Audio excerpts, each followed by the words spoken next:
は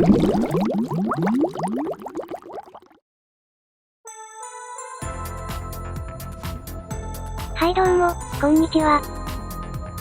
今回は、屋外飼育していたメダカたちの、越冬用の室内水槽の、立ち上げをまとめました。こちらのメダカたちの成長記録については、概要欄に動画のリンクを、記載していますので、見ていただけると嬉しいです。屋外では、睡蓮鉢ビオトープと、トンボタライで、合計50匹ほどを飼育していました。一部のメダカたちを、今回立ち上げる室内水槽に、移動させたいと思います。使用する水槽は、ジェックスの90センチスリム水槽です。こちらは以前のレイアウトですが、水槽の設置場所を変更するため、リセットしました。新たにメダカ水槽として、使用します。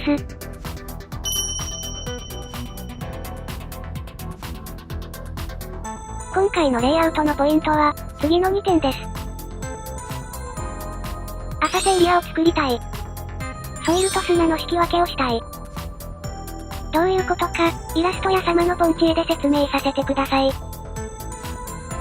水槽内の一部をがっつり底上げ。そうここが、浅瀬エリア。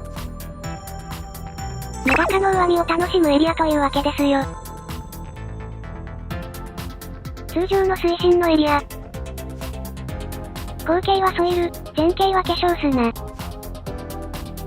そうここが、引き分けエリア。メダカの横見を楽しむエリアというわけですよ。完成イメージです。右側が浅瀬エリアです。浅瀬を横からも見れるように、思い切って断面を前面に出してしまいます。ソイルがもりもりの斬新なレイアウトになるのではなかろうか。左側が引き分けエリアです。後径にはソイルを敷いて植栽し、前径には化粧砂を敷きます。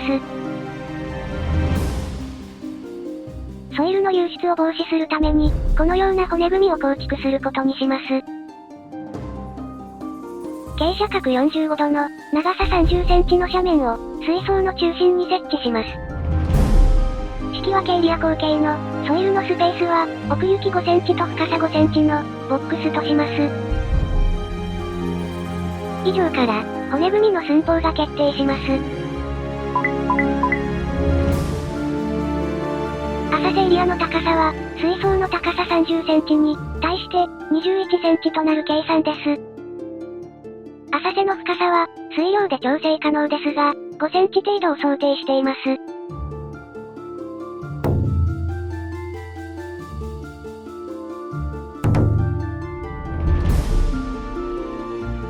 ダイソーの鉢底ネットと結束バンドで骨組みを作成しました。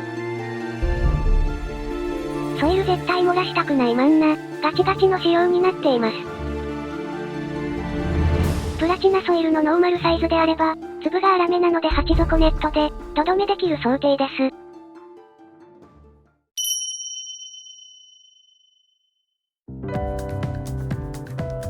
砂や石を多用するため、水槽底面に鉢底ネットを敷いておきます。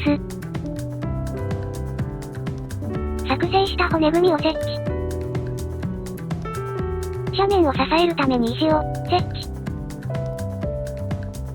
ソイルの消費を抑えるために洗濯ネットに入れた軽石で底上げします。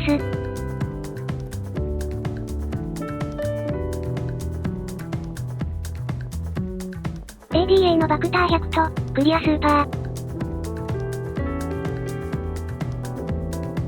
引き分けエリアのソイルボックスにもソイルを流し込みます。漏れてない、よし。植栽。引き分けエリアの前面には、化粧砂を敷きます。最後に、いろいろな大きさの経由石で、骨組みを隠せば完成となります。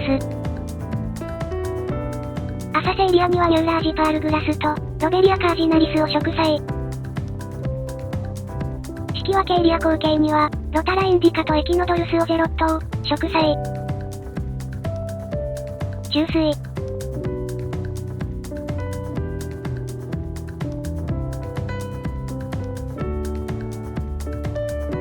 ところどころに大黒を散りばめました。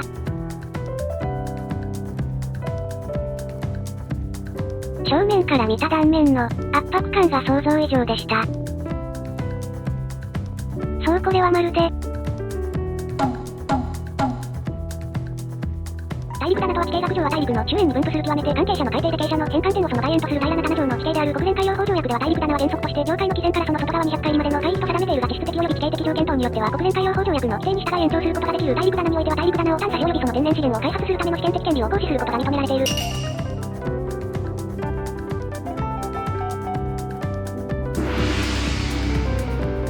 領海、接続水域、排他的経済水域、そして大陸棚の関係性は、こちらの通りです。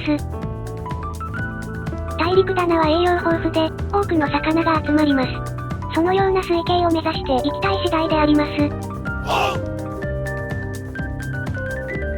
それでは引き続き、立ち上げ後の経過をご覧ください。